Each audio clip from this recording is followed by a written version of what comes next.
नमस्कार शेतकरी मित्रांनो, ऑर्डर सीड कंपनी प्रतिनिधी रवी गॉड। आज आपण सिन्नर तालुक्यातील दातली या गावामध्ये आलो आहोत।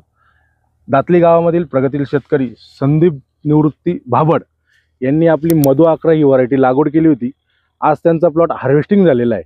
70 दिवसात प्लॉट हार्वेस्टिंग झाला आणि उत्पन्न पण चांगलं भेटलंय। आता आपल्यासोबत आपले शेतकरी मित्र आपल्यासोबत आहेत, ते आपल्याला माहिती देतील। दादा नमस्कार। नमस्कार। कोणती व्हरायटी लागवड केली होती तुम्ही? मधु 11 लावलेली। तुम्हाला कशी वाटली?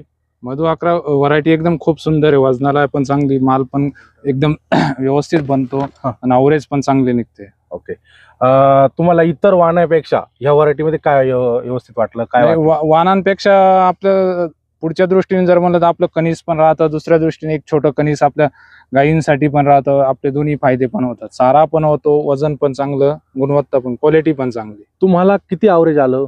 आम्हाला याच्यामध्ये 8 टन ॲव्हरेज आलेले आहे। एक नंबर क्वालिटीचा माल हा 8 टन आला। किती क्षेत्रामध्ये? तो आमचं 3.5 बिघे क्षेत्र आहे।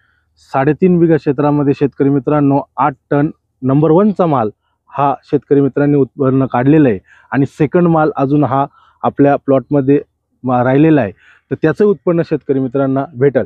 शेतकरी मित्रांनो, ऑर्डर सीड या कंपनीने मधु 11 ही व्हरायटी लॉन्च केल्यानंतर आपण मार्केटला दिली, अनेक शेतकरी मित्रांनी लागवड केली आणि त्याचा पुरेपूर फायदा पण शेतकरी मित्रांनी घेतला। आपल्यासोबत आता आपल्या दातलीचे प्रगतील शेतकरी संतोष भाऊ आपल्यासोबत होते, त्यांनी आपलं मनोगत सांगितलं। इथून पुढे लागवड करताना शेतकरी मित्रांनो ऑर्डर सीड या कंपनीची मधु 11 ही व्हरायटी लागवड करावी। शेतकरी मित्रांनो, आपण आता शेतकऱ्याच्या प्लॉटवर उभा आहोत। आपल्या ह्या कणसाची साईज तुम्ही बघू शकता, पूर्ण दाणे टोकापर्यंत भरलेले आणि याचं कवर पण भरपूर प्रमाणात कवर पण असतं। दाण्याची साईज, लांबी एकदम व्यवस्थित आहे। शेतकरी मित्रांनो, व्यापारी वर्गाला याची पहिली पसंत आहे, लांबच्या मार्केटला पण चालण्यास उत्तम आहे, म्हणून व्यापारी वर्गात याची खूप मोठ्या प्रमाणात आपल्याकडे मागणी आहे।